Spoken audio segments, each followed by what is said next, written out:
तेजस्विनावधीतमस्तु मा विद्विषावहै। ॐ शान्ति शान्ति शान्तिः।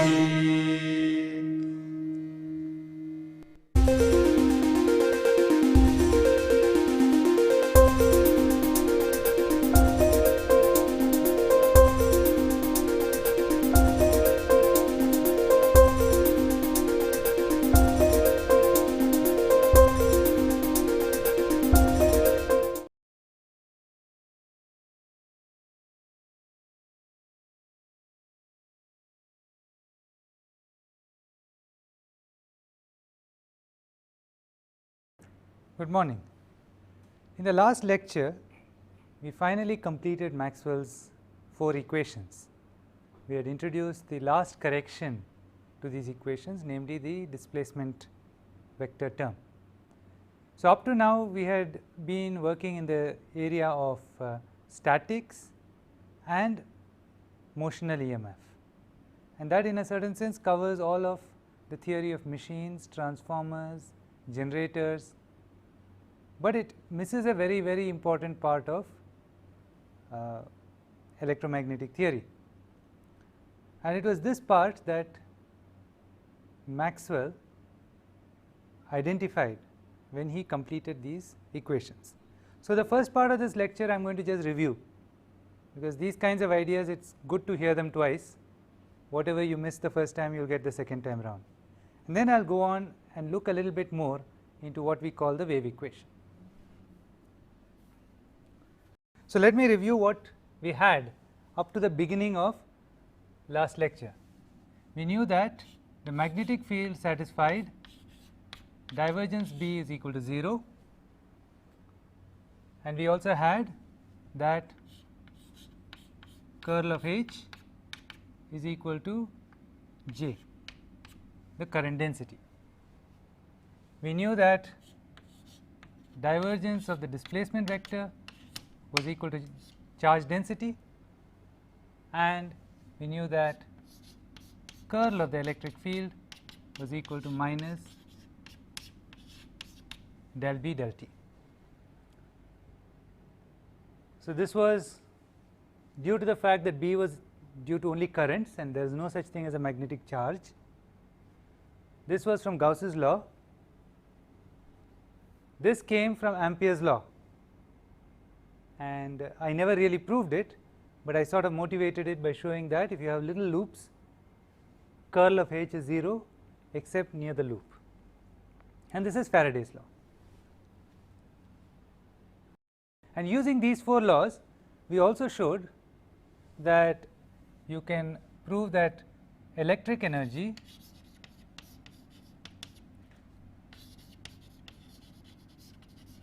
is equal to 1/2 volume integral epsilon epsilon naught or epsilon into E squared dV. Actually, more accurately, this is displacement vector dot electric vector, and since displacement vector is epsilon E, that is where this comes from. We also have shown the last few lectures magnetic energy is equal to 1/2 volume integral B squared over mu dV, and this came from B dot H. Actually, it came from E dot del D del T and H dot del B del T. So, these concepts we had. So, what was the problem? Well, there were 3 problems actually, and they all had to do with this equation. The first problem was that if you looked at where B came from, we know that the magnetic field is equal to mu naught over 4 pi volume integral j cross r12 over r12 cubed dV. So, what you could do is you could consider this as some kind of integral dB, that is microscopic amounts of magnetic field due to these pieces. So, then that would say dB is equal to mu naught over 4 pi j cross r12 over r12 cubed dV. And we are basically taking a reverse path. We can now say j dV is nothing but j times dA times dL, and then we can say this is nothing but the current times dL. So, this tells us that the magnetic field is built up out of tiny pieces of magnetic field which are mu naught over 4 pi I dl cross r12 over r12 cubed, which is where we started actually, because if you remember right, this is Biot-Savart law, that if you have a little bit of current in a wire, this is the little bit of magnetic field it produces. Now, there is only one problem with this. Supposing we assumed that we had a wire whose length was dl and had a current I, then this is in fact the magnetic field you will get for it. So, we can take the curl of this magnetic field. So, we can say curl of dB, and if you take the curl of this, in fact you find it is not 0, and that is a big problem.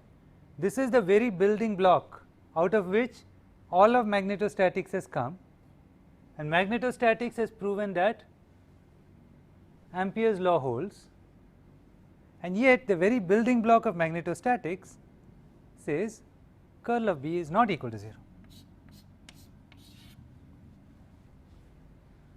So, how can we have an equation for all of arbitrary fields, yet the building block field does not satisfy this same equation? Does not make sense. I mean, after all, what prevents me from having a little piece of wire carrying current? Answer to that is very obvious. Answer to that is this current represents moving charge. So, if there is steady current here, it means there is charge building up at the top of this wire and there is charge depleting at the bottom of this wire. So, as we saw last time, this little piece of wire implies a time dependent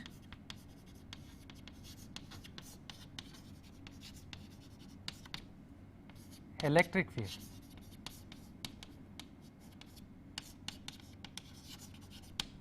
The time dependence came because q is a function of time. At constant current, q is linear in time, so it is steadily building up in time, which means the dipole field is due to a stronger and stronger dipole, which means the electric field is dependent on time. And if you take the derivative in time of this electric field, it is independent of time, because the electric field E is equal to 1 over 4 pi epsilon naught P cross, I guess P dot, I can never remember the formula, you can check for me, P dot R R12 over R cubed. So, you will get, this is the potential is P dot R over R squared, the electric field will become 1 over 4 pi epsilon naught P over R cubed times twice cos theta R hat plus sin theta theta hat. I am not sure exactly how to put it as a vector operator, so I will do it this way. Now, this P is equal to the charge as a function of time times the distance dl, and this charge is nothing but the current times time dl. So, this electric field is a function of time, but if I take the time derivative of the electric field,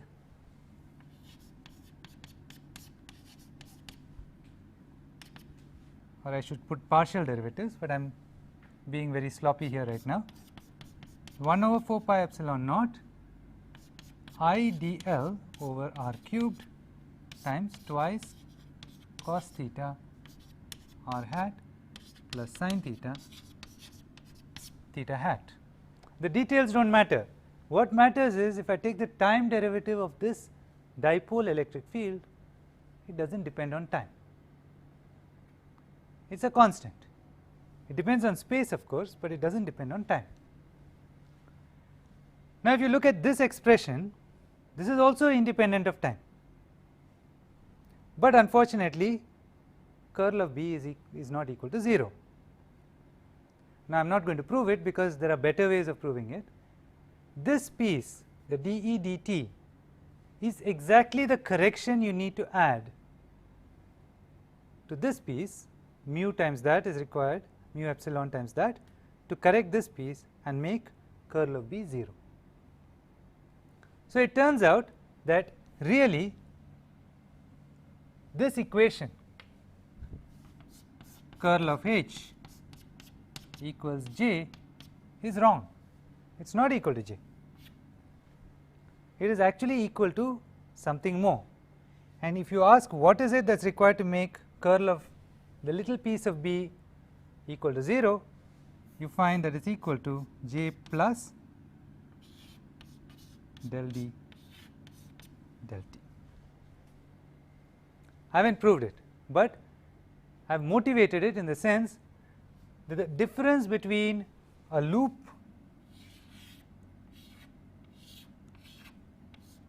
carrying current I and a little piece of wire carrying current I is that charge builds up.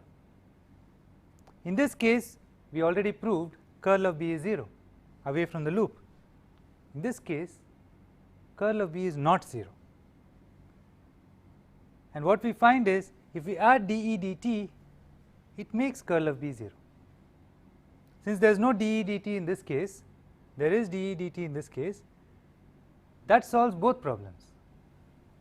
And so, it suggests that we should have curl of H equals J plus del D del T. Now, there were two other ways of looking at this. They are both given in your textbook, whereas this approach is not given, whereas I think this is the fundamental reason ultimately. After all, Biot-Savart law is our building block, and if Biot-Savart law does not obey Ampere's law, you have to worry. The second approach that we talked about was you take this equation and take the divergence. So, you got divergence of curl of H equals divergence of J, but the left hand side is 0. Divergence of any curl is 0. 0 is equal to divergence of J, but we already know that for any volume the current density leaving at each point integrated over the surface is the current leaving, total current leaving. So, surface integral J dot ds, the total current leaving must be equal to minus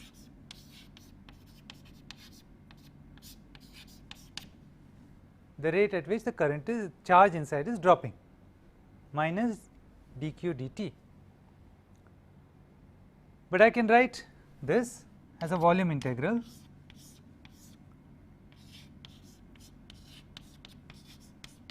that is the charge decreasing means charge density at every point inside must be decreasing, and it is the sum of the decreases in the charge densities that is the total decrease in charge.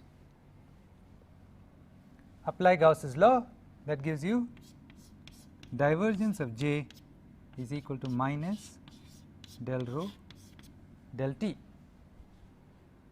So, I can apply that here.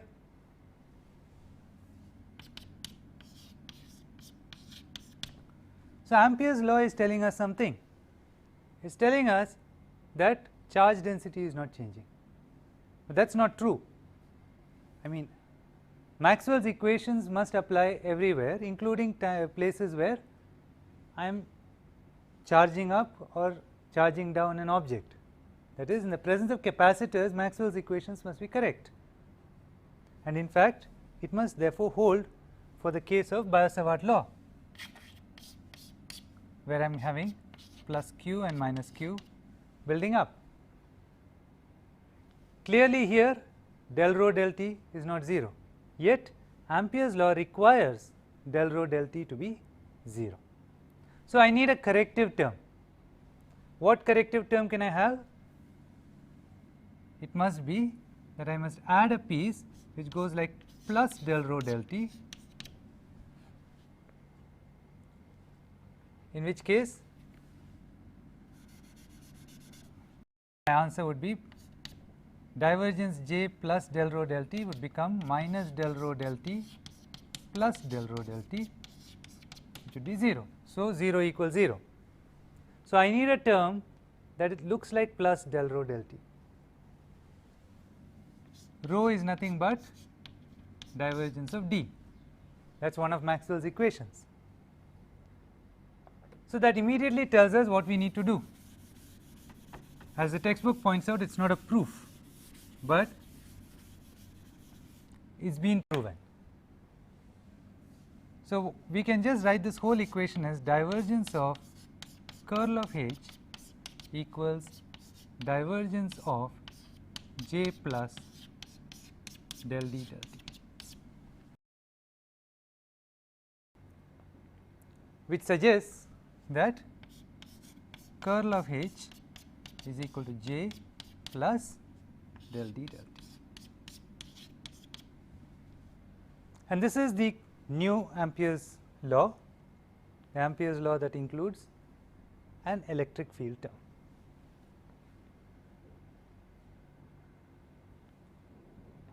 The third way of looking at it, I won't repeat, that was to look at Stokes' theorem and look at what Stokes' theorem tells us when it cuts a wire and when it goes between the plates of a capacitor.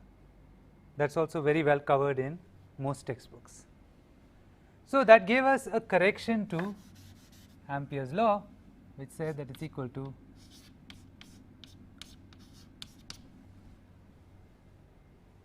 J plus del D del T. All right. So, now that we have got this equation, we can now look for solutions of it. And what I did last time was to look for a particular kind of solution. I said, supposing I have x, y, z, and supposing I was looking for a particular kind of electric and magnetic field. I was looking for an electric field E, which is equal to Ex of z and t, didn't depend on x and y, along the x direction, a magnetic field, I will call it H,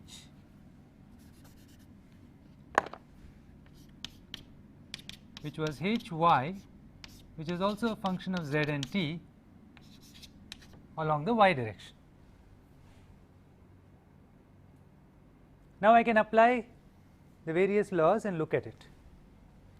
First, apply the divergence laws. What do you get? Divergence of E,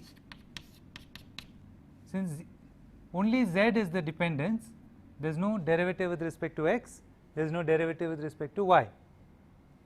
So, it is equal to del Ez del z, but Ez is 0.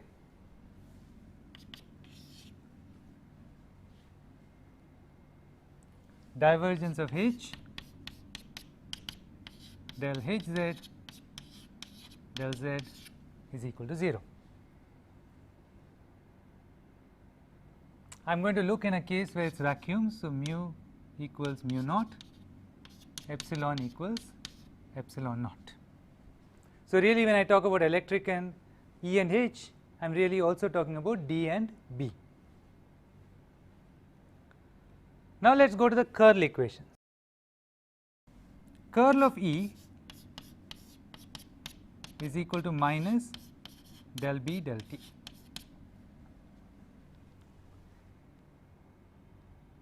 Now, if I look at these forms which I just guessed, okay, so this is a guess.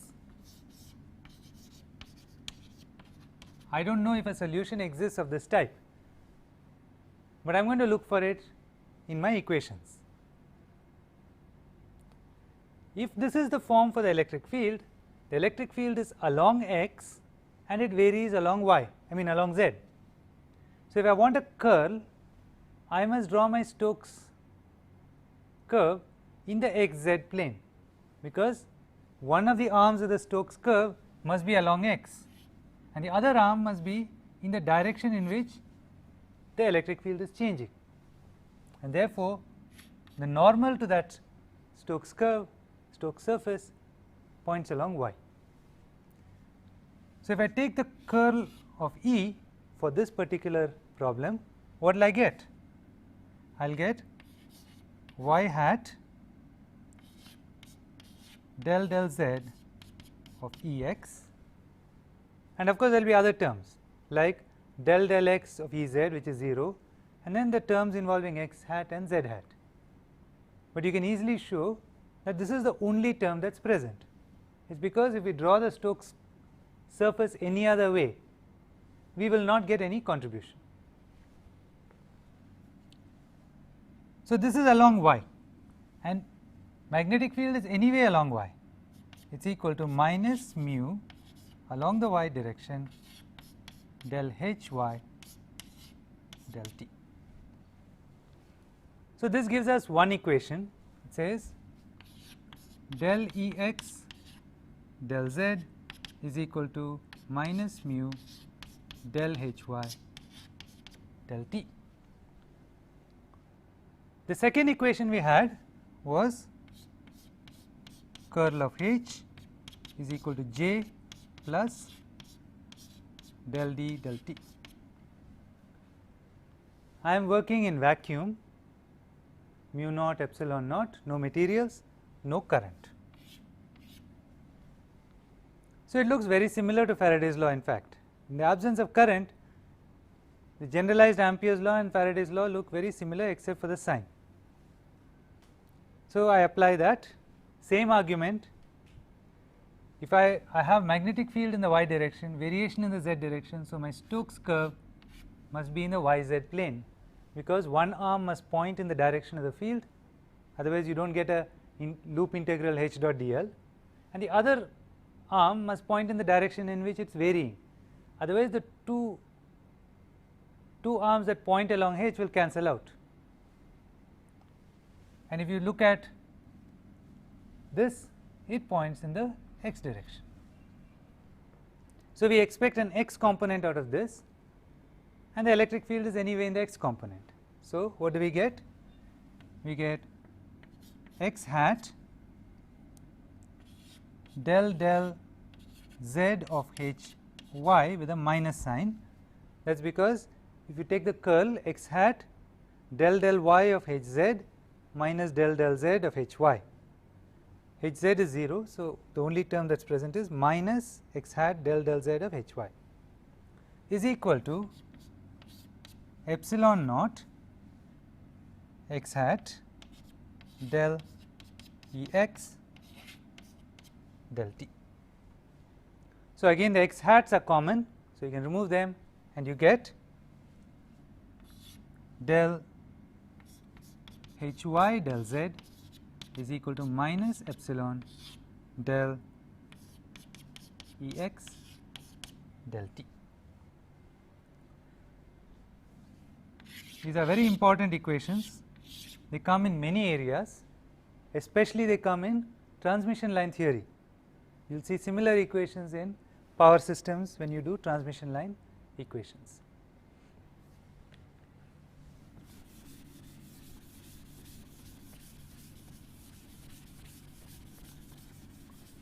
Okay.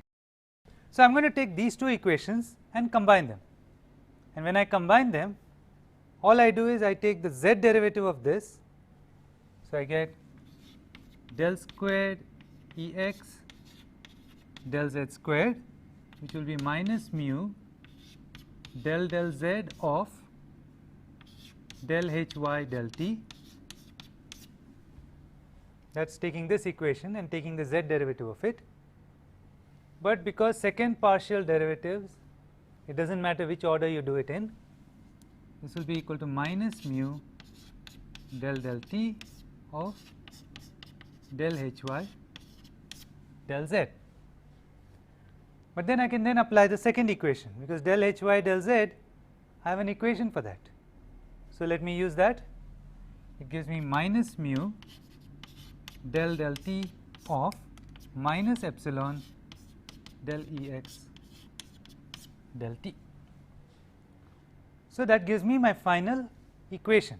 The minus signs cancel out, mu epsilon I can pull out.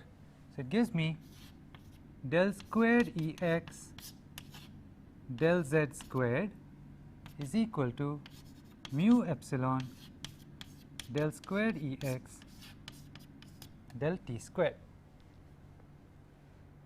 It is a single equation in E x, but all of it came from a guess.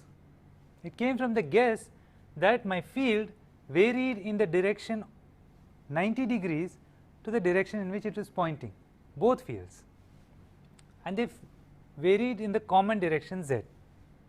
So, it does not mean just because I got an equation that there are solutions. So, we have to try and solve this problem. Again, I am going to guess. I can see that I basically want the same behavior with respect to z that I have with respect to t. Otherwise, the second derivatives cannot be proportional to each other. So, I can think of one way in which this can happen, which is I can say, supposing E x is equal to some function of z minus c t. So, in that case, if I take a derivative with respect to z or I take a derivative with respect to c, I am taking basically a derivative with respect to f. So, the second partial derivatives will be the same function. So, let us try it out. Well, I will take this function and take its derivative with respect to z. So, I get del E z, sorry, del E x with respect to z is equal to, let me call this z minus c t as u. So, it will become df du del u del z. This is chain rule.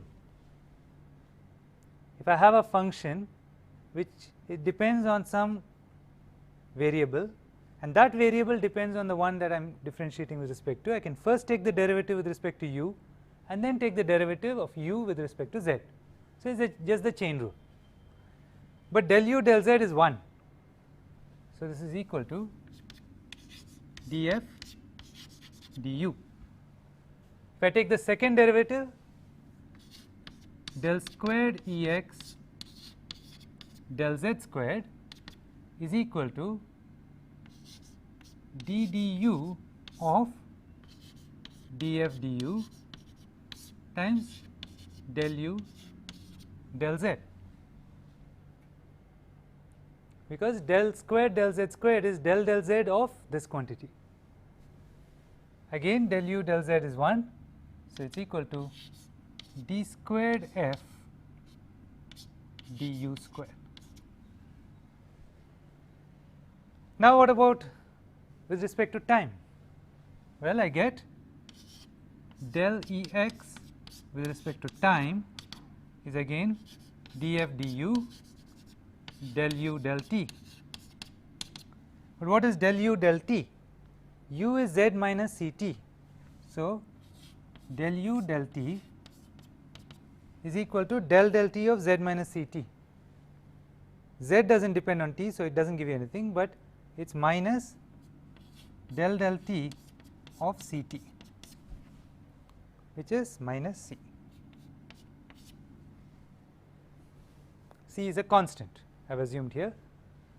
So, del u del t is minus C, I get minus C df du.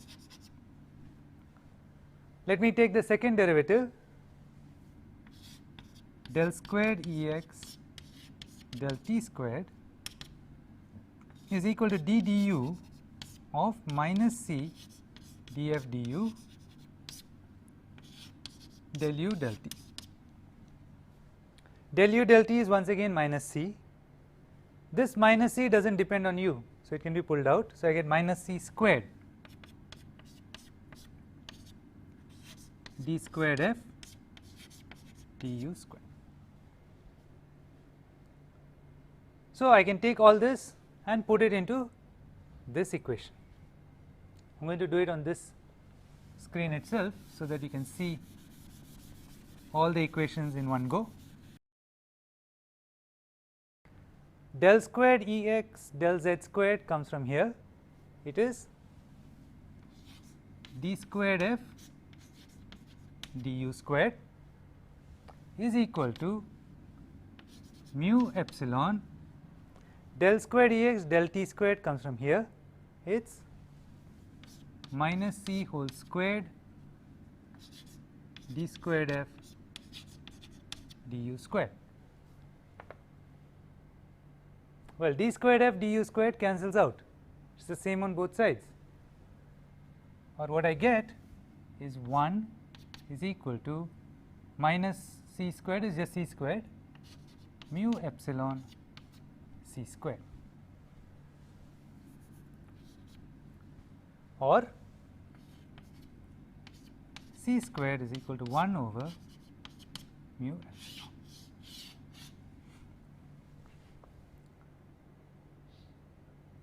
Another way of stating the same thing is, going back here, I can write this as Ex is equal to f of z minus t over square root of mu epsilon. I have made no assumption whatsoever about what f is. If you look at it, f can be anything. F can be a triangle, f can be a square, f can be a trigonometric function, f can be an exponential, f can be anything. All I have assumed is whatever the function f, it depends on z and t through this combination z minus Ct, and I guessed that because I could see that I wanted z derivatives proportional to t derivatives. So, if that was to happen, I should have the dependence through a combination. It is not just this that we can do, we could have actually chosen to make this minus plus. If we made this minus plus, what would change? This would still be true, because del u del z is still 1, this would still be 2, but here the minus C becomes plus C, and here the minus C becomes plus C again, and therefore, this becomes plus C here. So, if I look here, I get plus C, which gives me the same answer and the same speed, which means that both these solutions, an arbitrary function of z minus t over square root of mu epsilon and an arbitrary function of z plus t over mu epsilon, are both solutions of this equation, which means that this guess that we made, that let us look for solutions of this type, is a good guess. It is a guess that gives you an answer. Okay, so, let me summarize what we have got up to right now.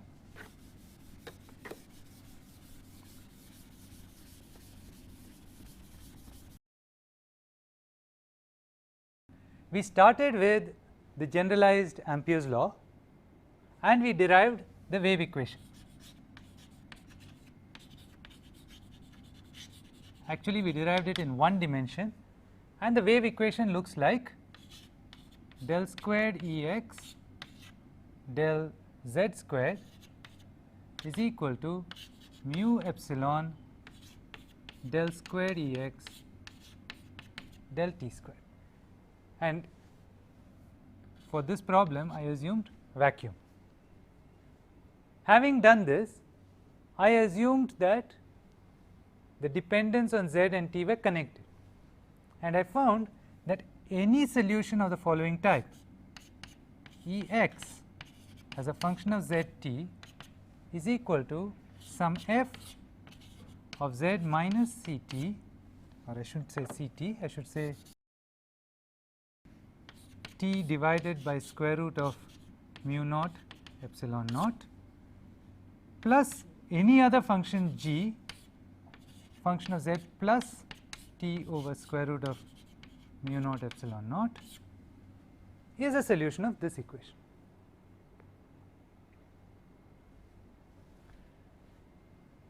Now, I could have started with these same equations and I could have gone the reverse way.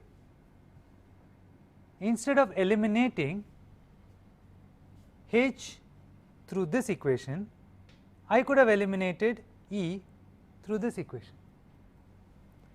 In which case, and I will leave that to you for an exercise, you will find that this wave equation becomes del squared Hy del z squared is equal to mu naught epsilon naught del squared Hy del t squared. It is the same equation. Whether you work with E or you work with H, you get to solve the same equation, and you would find Hy of z t is equal to some, I will put a twiddle on top of it, minus t over square root of mu naught epsilon naught plus some other g z plus t square root of mu naught epsilon naught. So, they both have the same structure. Ex depends on some function of z minus t over mu epsilon square root plus an arbitrary other function of z plus t over mu naught epsilon naught, whereas H has the same form, but possibly different functions. Now, the different functions are not really different functions because they are connected up. We have Faraday's law and Ampere's law, which means that if I take the z derivative of Ex, it connects up with the time derivative of Hy. Let us try that out. We have to apply this equation, or if you like this equation. So, if I apply that equation, what will I get? I will have to take the z derivative of Ex. So, I will get d, well, I will have to define my symbols. Let me call z minus t over mu naught epsilon naught as u, z plus t over mu naught epsilon naught as v. So, I will get d f du times 1, du dz is 1, plus dg dv, derivative with respect to z is again 1, that is the left hand side, del Ex del z is equal to minus mu, now the time derivative of this, which is minus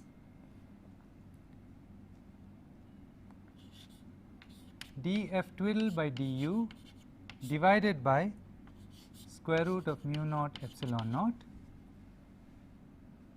plus dg twiddle du dv divided by square root of mu naught.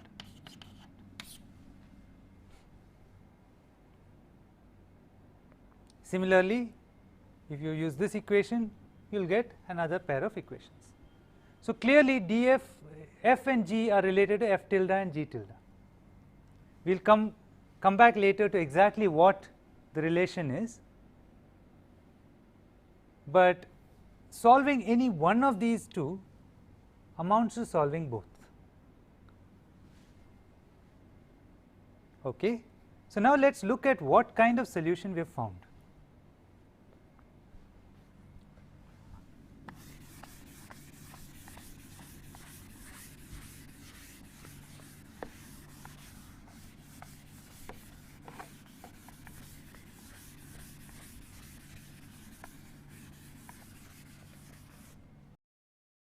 For this, I am going to assume some form for electric field. I am going to assume that this is E x versus z at t equals 0. So, at t equals 0, I am going to assume that f is a, say, a triangle and G is a rectangle.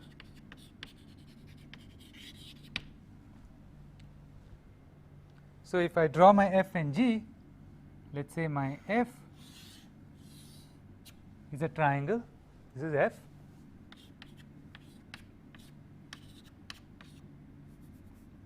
z minus t over square root mu epsilon naught, and my rectangle is this is g of z plus t over square root mu naught epsilon naught.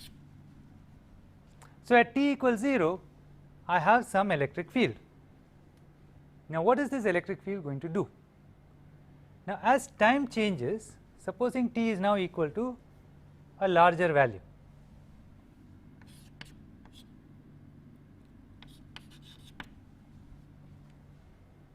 now what is going to happen is this positive value divided by a constant means that z has to be larger in order to equal the same value of u.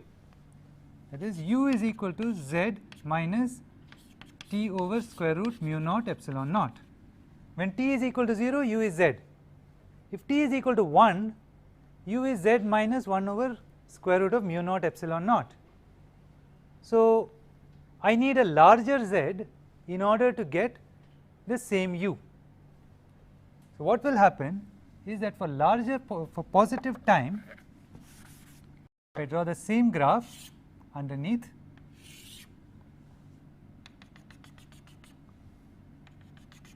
I am drawing dotted lines to show where the triangle was and where the rectangle was. My triangle is going to move. It is going to be starting and ending later. So, you can see that there is a shift.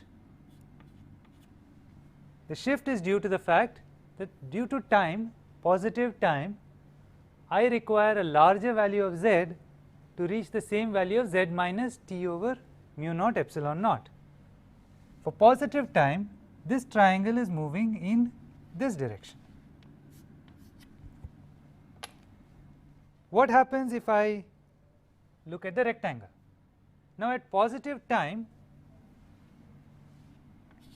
z plus something positive divided by square root of mu naught epsilon naught is the argument of g.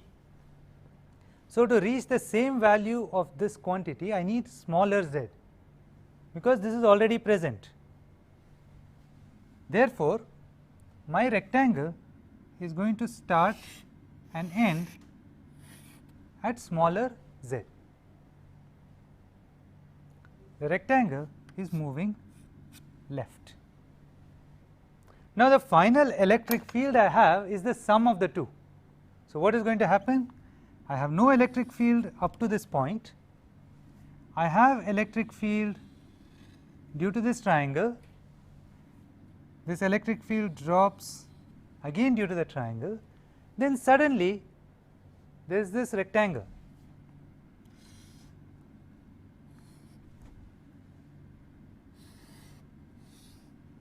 This is my net electric field.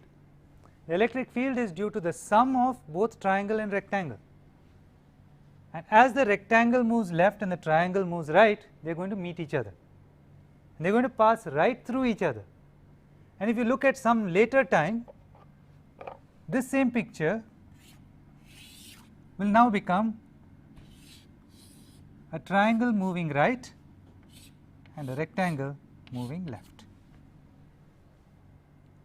So, it starts out with the rectangle on the right, triangle on the left, the two of them merge, and then the rectangle keeps moving to the left and the triangle keeps moving to the right. It is a very strange equation when you think about it. It is an equation that preserves objects and just lets them keep going. Whatever the shape, I have taken deliberately two shapes which are just arbitrary, one triangle and one rectangle, those shapes are preserved. But there is another thing worth noticing. It is that after long enough time, these things are going to reach infinity. They are going to reach, however far away you keep a surface, they are going to reach it. And the amount of energy that reaches the surface, the amount of signal that reaches the surface is equal to the initial signal. So, this means that our previous calculation, when we calculated magnetic field energy, we did a volume integral J dot E and then we did integral in time. So, you are looking at this is the power, instantaneous power dissipated, and therefore instantaneous power introduced, and we say that this thing is equal to, there is a surface integral E cross H dot ds, and then there was a plus a volume integral of H dot del B del T dV, and we ignored this piece, the E cross H piece, and we kept this piece. That was correct, because Coulomb's law and Biot-Savart law told us E cross H is very small. But now you look at this kind of situation, electric field is along x, magnetic field is along y, E cross H is along z, and this object is moving in z, which means that if I put a surface here, when this object reaches here, E cross H dot ds is going to be non-zero, and it is going to be large, it is not going to be small. Therefore, this term is no longer small.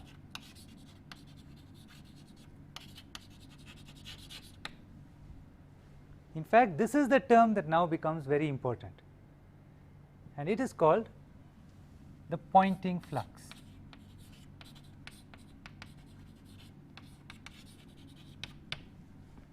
We will come back to it, since it is the central concept in wave theory. But the lesson to be learnt, there are several lessons. One is that we have a general solution possible. This is a linear equation. There were two kinds of solutions I could see, z minus Ct and z plus Ct, and I can use any linear combination of them because the equation is linear, and I chose it, some arbitrary function f of one solution plus an arbitrary function g of the other solution. When I graph this solution, I find f and g just move, they do not change shape, because f is only a function of this combination. Whatever value of t there is, that is just a shift. So, this whole piece looks like some z naught. At any given time it is a different z naught, but the shape is the same. So, it is just a shifted shape at different times. In the case of the minus sign term, the shift is to the right. In the case of the plus sign term, the shift is to the left. So, these are moving electric and magnetic objects, and because they are moving electric and magnetic objects, they are called waves.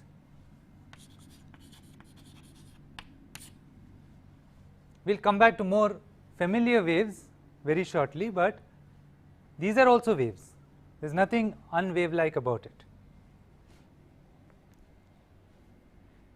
Now, the other thing that should be noticed here is we solved this problem and we got this factor. So, you can ask what is the significance of this factor? Well, for that go back right here and say, supposing I set t equals 1. At t equals 0, this object is at z equals u naught. At t equals 1, where is the object? Well, we can take it for either of these cases. So, I am going to take it for the negative sign case.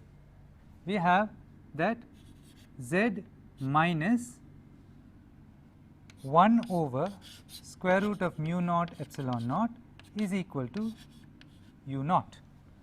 I want to solve where this point u naught is. At t equals 0, it was z equals u naught. At t equals 1, it is z minus 1 over mu naught square root of mu naught epsilon naught is equal to u naught. So, what value of z is that? So, z is equal to u naught plus 1 over square root of mu naught epsilon naught. More generally, if I let t be anything, this 1 is t, and z is therefore equal to u naught plus t over this. Now, you have studied kinematics. So, you know that if you get any solution that says z is equal to z naught plus some constant times t, the constant is velocity.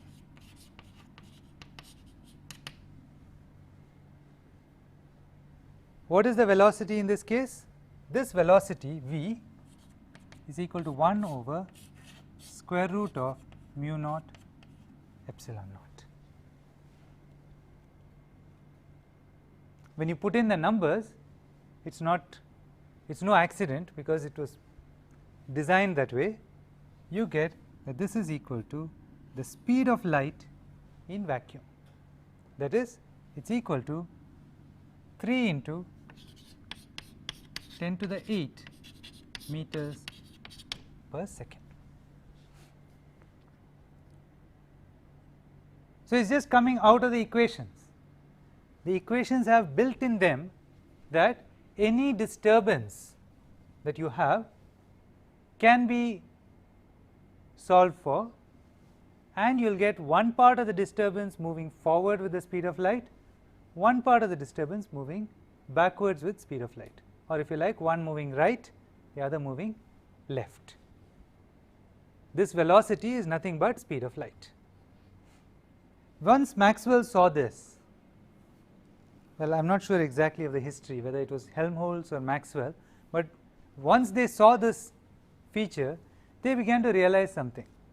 They realized that the entire theory of light, the entire theory of optics is just part of Maxwell's equations, because this is really talking about the propagation of radiation, the propagation of light.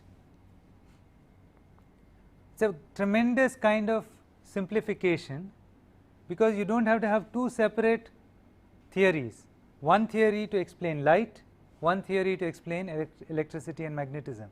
The same theory explains power systems, the same theory explains transformers, same theory explains inductors, machines, generators. It also explains cell phones, wireless, medium wave transmission, satellite transmission. It also explains radiation from the sun. It also explains all kinds of radiation. And it's a enormous simplification that resulted in physics once this additional term to Ampere's law was added.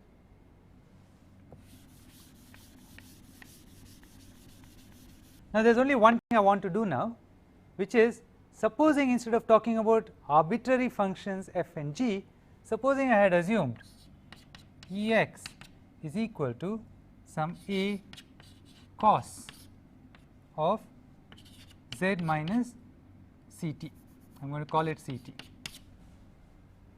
If I assumed this form, then what do I get? Well, I can apply this equation, and what I get is that del E del Z is equal to minus A sine Z minus Ct, and this is supposed to be equal to minus mu del H del T. Now, I am going to assume H y is also a function of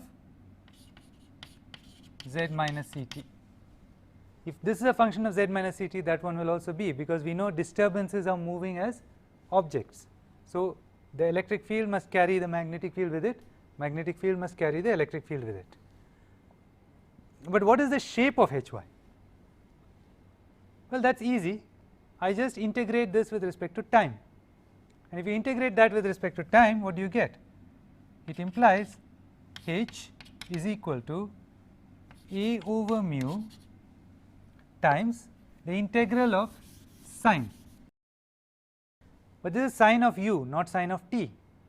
So, I have to get a 1 over c and then cos of Z minus Ct. There is probably a minus sign there because of this minus sign. No, because when I do the integration, that minus sign goes away. So, you get that the magnetic field also looks like cos of Z minus Ct, when the electric field looks like cos of Z minus Ct. And this allows us a tremendous simplification, and it allows us to do much simpler analysis of waves, and that is why for the rest of the course we will be looking at what are called monochromatic waves, waves which look like sine and cosine. I will continue that next lecture.